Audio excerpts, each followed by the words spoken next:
Mr. Tickle.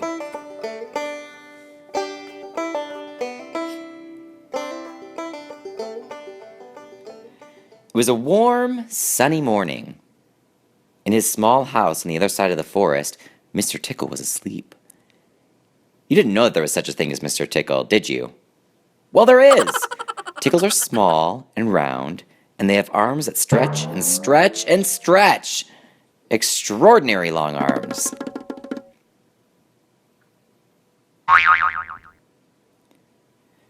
Mr. Tickle was fast asleep. He was having a dream. It must have been a very funny dream because it made him laugh out loud, and that woke him up. He sat up in bed, stretched his extraordinary long arms, and yawned an enormous yawn. Mr. Tickle felt hungry. So you know what he did? He reached out one of his extraordinary long arms, opened the bedroom door, reached down the stairs, opened the kitchen door, reached into the kitchen cupboard, opened the cookie jar, took out a cookie, brought it back upstairs, in through the bedroom door, and back to his bed. As you can see, it's very useful indeed having arms as long as Mr. Tickle's. Mr. Tickle munched his cookie. He looked out the window. "Today looks very much like a tickling day," he thought to himself. So, later that morning, after Mr. Tickle had made his bed and cooked his breakfast, he set off through the forest. As he walked along, he kept his eyes very wide open, looking for somebody to tickle. Looking for anybody to tickle. Eventually, Mr. Tickle came to a school. There was nobody around, so reaching his extraordinary long arms up to a high window ledge, Mr. Tickle pulled himself up and peeked in through the open window. Inside he could see a classroom. There were children sitting at their desks and a teacher writing on the blackboard. Mr. Tickle waited a minute, and then he reached in through the window. Mr. Tickle's extraordinary long arm went right up to the teacher, paused, and then tickled. The teacher jumped in the air and turned around very quickly to see who was there, but there was nobody there. Mr. Tickle grinned a mischievous grin. He waited another minute, and then tickled the teacher again. This time, he kept tickling until the teacher was laughing and saying, "Stop it! Stop it!" over and over again. All the children were laughing, too, at such a funny sight. There was a terrible pandemonium.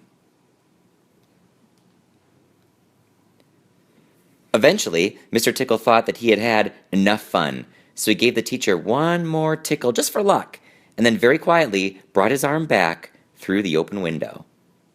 Chuckling to himself, he jumped down from the window, leaving the poor teacher to explain what it was all about. Which, of course, he couldn't. Then Mr. Tickle went to town. And what a day Mr. Tickle had. He tickled the policeman and traffic duty in the middle of town. It caused an enormous traffic jam. He tickled the greengrocer just as he was pulling apples neatly in his shop window. The greengrocer fell over backward, and the apples rolled all over him. At the railroad station, the guard was about to wave his flag for the train to leave. As he lifted his arm in the air, Mr. Tickle tickled him.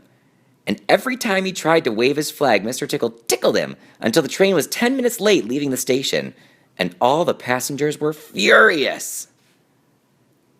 That day, Mr. Tickle tickled everybody. He tickled the doctor. He tickled the butcher.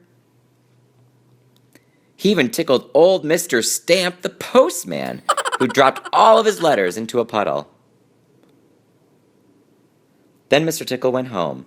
Sitting in his armchair in his small house on the other side of the forest, he laughed and laughed every time he thought about all the people he had tickled.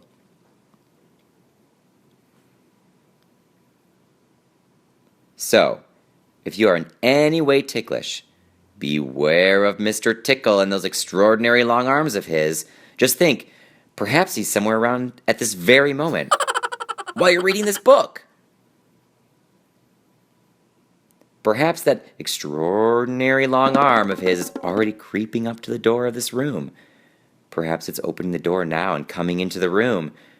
Perhaps, before you know what's happening, you'll be really, and truly tickled!